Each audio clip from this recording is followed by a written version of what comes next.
Welcome to సర్కార్ India. Telugu Desam party 43 ఏళ్లు పూర్తి చేసుకున్న నేపథ్యంలో కడపలో అట్టహాసంగా జరుగుతున్న మహానాడు ఎన్టీఆర్ జిల్లా నుండి ఎంపీ కేశినేని శివనాథ్ చిన్ని ఎమ్మెల్యేలు వెనగళ్ల రాము, శ్రీరామ్, రాజగోపాల్ తాతయ్య తరలి వెళ్లారు.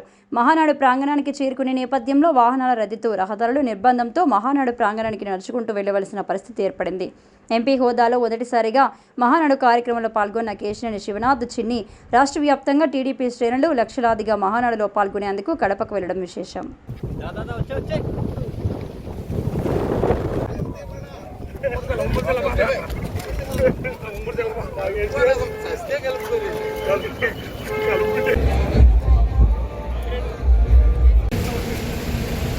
వెనకొచ్చి